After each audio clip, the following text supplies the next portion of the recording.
नमस्कार Odisha, welcome to our travel stories. आज आसंतु भूली जिबा एमिति जणे महापुरुषଙ୍କ जन्मस्थान जहां विषय रे आमे छोट बेलु ही जेजे जेजेमा और अजाईଙ୍କ कहानी रे सबु बेले सुनि आसीछि। से मर्यादा पुरुषोत्तम भाव समस्तଙ୍କ पाखरे परिचित। हाँ, आज आमे भूली जिबा श्री राम जन्मभूमि अयोध्या। अयोध्या रे राम मंदिर प्रतिष्ठा होला परे मंदिर पाखरे ही स्टेशन और एयरपोर्ट हो जाइछि। आपण माने आपण मानक शहर रे आराम से अयोध्या पहुंची परिबे। हम माने हमर जर्नी स्टार्ट करथिलु बनारस रु वंदे भारत ट्रेन थिला अयोध्या पई जेटा कि 3 आवर्स रो जर्नी थिला। सब दिन ट्रैवल कला बेले संगरे किछि बुक्स सलाद और गेम पैक करे थांतु ताकि छुआ माने तांको ट्रैवल टाइम को इफेक्टिवली एन्जॉय करिवे। वंदे भारत ट्रेन बहुत ही भलो थिला, कंफर्टेबल, वेल मेंटेन, बहुत ही भलो एक्सपीरियंस थिला हमर। जेहेतु हमें मॉर्निंग 8:25 रो ट्रेन हिथिलो तो हमको ब्रेकफास्ट सेथरे इंक्लूडेड थिला। ब्रेकफास्ट हमें वेज ऑप्शन चूज करथिलु तो सेथरे हमको देथिले गोटे कपकेक, बिस्किट, देन दही एंड वेज कटलेट।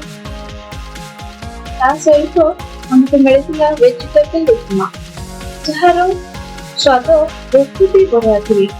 ता सहित सेथरे हमको केचप और गोटे चार मिक्स मिलथिला जोटा कि गरम पानी रे चा बनै की पी परिबे।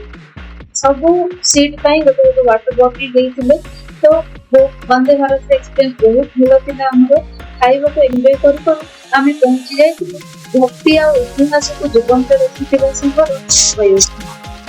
जहार सबुठारे जय श्री राम ध्वनि और प्रत्येक जगह रे भव्य पताका देखिबा मिले। एही सहरर परिवेश रे अजଣା शांति अछि। एथिर सब लोक मानक मुहरे आपण माने गोटे अलग चमक देखि परिबे। अयोध्या स्टेशन पहुंचला परे स्टेशन सामनारो गोटे टैक्सी और ऑटो मिलिथिबो मंदिर जिबाकु। स्टेशन रो मंदिर डिस्टेंस मात्र 700 मीटर। मंदिर सामना रे ही आपण माने बहुत सारा होम स्टेज मिले जिवो जोटा कि बहुत कम बजट रे अवेलेबल। आपण माने आइदर आगरु बुक कर परिबे नहले से दिन आसी के भी बुक करके रहि पारे। बट सेफर साइड पे आगरु बुक करेनी। आमे माने भी गोटे होम स्टे बुक करथिलु जोथि आमे हमर सब सामान रखी बाहर जाइथिलु दर्शन करियाबु। मंदिरर चारिआडे सुंदर पत्थरर काम, ग्रेट आर्किटेक्चर और स्पिरिचुअल एटमॉस्फेयर आपनको बहुत ही भल लागिबो। सुंदर और भव्य मंदिरर भव्यता और विशालता को सत करबा गले कैमरा से देखि परिबे। एहा केवल आपण अनुभव करिबे। ए मंदिर को देखले जे तुम सत्तरे होची कोटि कोटि भक्तंकर आस्था और विश्वासर प्रतीक। मंदिर प्रांगण भीतर को जिबा पूर्व आपण को सिक्योरिटी स्कैन करा हुए तो सिक्योरिटी स्कैन रे आपण आनिथिबो समस्त बैग को स्कैन करा हुए। बैग स्कैन कला परे आपण माने भीतर को जिबे जो लॉकर अछि। लॉकर रे आपण सब सामान रखि कि मंदिर दर्शन करबा पई जिबे। काहे मंदिर भीतर को smart watch, electronics item, mobile phone किछि भी अलाउड नहीं। एमिति कि पानी बोतल भी अलाउड नहीं। तो मने करिके आपण सब सामान लॉकर रे डिपॉजिट करिके जांते नहले सिक्योरिटी ऑफिसर पुनी आपण को फेरे दबो। पुनी आपण लाइन रे लागिबा और समय नष्ट होबो। आतरे 2-3 घंटा रे समय नै कि दर्शन पई आसबो काहेना बहुत बड़ा मंदिर बुली बुली दर्शन करिया पई टाइम लागि जिवे। आमे माने कि लॉकर रे सब सामान रखी दर्शन पई जाइथि। राम लला को दर्शन करे हृदय रे गोटे अपूर्व आनंद आसीथिले। से सुंदर मूर्ति को देखी बहुत ही आनंद अनुभव करिथिलु। बाहर को आसला परे आपण देखि परिबे गोटे गुरुची मुसार मूर्ति जहां हमको रामायणर से तथ्य मन पकाई दिए जोकि ए छोट गुरुची मुसा श्री राम को राम सेतु कला बेले सहाय्य करिथिला। एहा को देखिले सतरे लागे जे छोट छोट सहाय्यर भी गुरुत्व अछि। तो आपण माने जते बेले जे चांस मिलुछि जहा को सहाय्य करिया पई निश्चय करो। मंदिर बाहर को आसिले एठो अछि सीता की रसोई जोटी आपण माने सब बेले ही खाइबा अवेलेबल।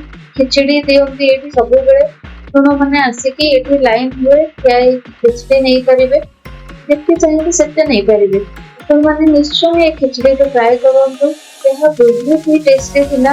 जेहेतु बहुत खराब होता तो माने खिचड़ी सहित ओआरएस भी दउथि। आमे माने भी खिचड़ी और ओआरएस आनिथिलु और ताको खाइ देथिलु। बहुत ही भलो थिला। सेदिन हमरो ए खिचड़ी और ओआरएस रो एक्सपीरियंस। ओआरएस खाइसारा पर आम जाइलु हनुमान गढ़ी दर्शन करने। राम सहित हनुमान संपर्क क्या अजना कहुए अयोध्यार रक्षा स्वयं हनुमान करते। हनुमान गढ़ी दिन 12 ରୁ 3ଟା बंद हुए तो आपने से हिसाब से प्लानिंग करेंगे दर्शन करने। तले ଥିବା प्रसाद दुकान प्रसाद ने मैंने चप्पल रखिपारे सेमती किसी स्पेसिफिक चप्पल स्टैंड ना मैंने चप्पल रखिके लाइन में लगे दर्शन करने। बहुत भीड़ रोचे और बहुत सारा सीढ़ी चढ़ी जावाक पड़े दर्शन करने। से सीढ़ी चढ़ा और भीड़ भितर जय श्री राम और जय हनुमान डाक आपन को उत्साहित कर भक्तिमय कर भक्तिमय परिवेश जिते जय हनुमान दर्शन करेंगे आपन भीतर गोटे अलग एनर्जी अनुभव हो देखिए केते भीड़ आप केयरफुली सीढ़ी चढ़े ताकि भीड़ भितर आप ठीक से जाके दर्शन करेंगे। दर्शन कर सारापर आम आसीलु दशरथ महल दे। पुराण हिसाब से राजा दशरथ और प्रभु श्रीराम बसवास करते। ये महल कलरफुल डिजाइन सुंदर सजावट भजन भक्तिमय परिवेश ये महल को आहरी खास करते। बहुत सुंदर सजा महल भितर राम सीता मूर्ति थी दर्शन करेंगे। साइड रे भजन भी चलू था सब किसी समय बसी भक्तिमय परिवेश एक्सपीरियंस नियंतु आ सुंदर महल को उपभोग करते। देखु केते सुंदर केते उन्नत था सेतबेल जुगर भी कारीगरी केते सुंदर डिजाइन महल बहुत सुंदर थिला और बहुत भीड़ भी हो आपने आराम से बुलिकी एक्सपीरियंस करंतु महल और मजा नियंतु सुंदर महल। दशरथ महल दर्शन कर सारा आम आसीलु कनक भवन। कहुए कनक भवन सीता को उपहार दि जो राम सीता बह पर रोते।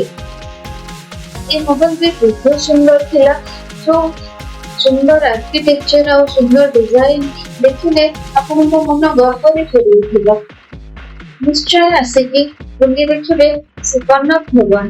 कनक भवन सुंदरता बहुत भल लगे देखिए केते भीड़ होर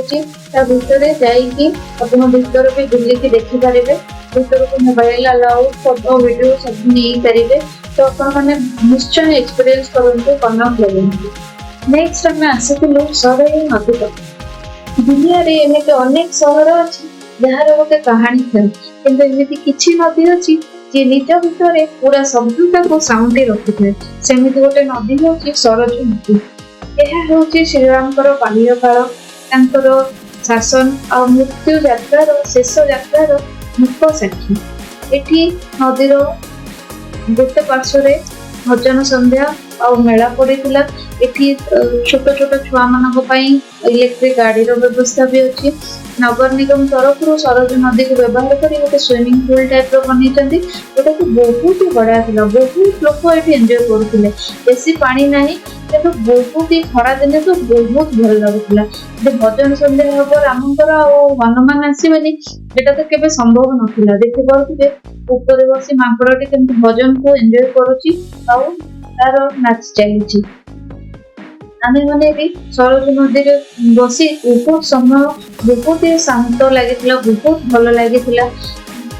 2 घंटा केमी अतिबाहित होगा आमको जना भी पड़ानी।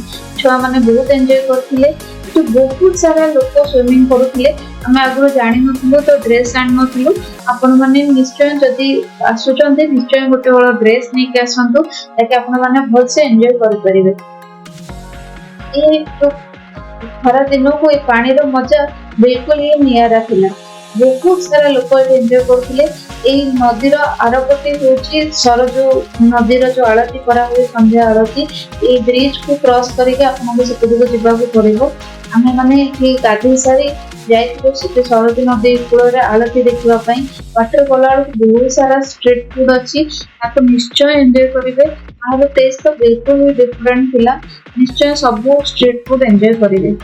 सरजू नदीर आरती संध्या 6:30 बेले हुए शीत दिन और खराब दिन टाइमिंग टिके अलग तो जितेबाला आसुच्च प्लीज चेक करे केतबेले संध्या आलती होची संध्या आलती सरला परे एठी 20 मिनिट रो गोटे लेजर शो हुए जोटा कि रामायण उपरे पूरा ताको निश्चय एंजॉय करिवे देखते केते सुंदर देखा जाउची सरजू नदी रो कूल समस्ते बहुत ही भल से एंजॉय करुथिले आलती और लेजर शो देखि सारा परे आमे फेरी आसथिलु हम होम स्टे बाटरे रिसोर्ट भी किस्ते सारा सुंदर सुंदर मॉन्यूमेंट सेरी हिची रास्ता जाको कांथरे रामंकर जीवन ऊपर चित्र सब बना हिची अयोध्या एक्सपीरियंस हमरो बहुत ही सुंदर थिला आपण माने निश्चय अयोध्या आसंतु आ एंजॉय करंतु अयोध्या को एतो सुंदर शहर आपनको बहुत भल लागिबो जो माने सब्सक्राइब करना प्लीज सब्सक्राइब करनियंतु पुणे देखा हबो आ गोटे next travel stories day. Till then, stay healthy. Bye bye.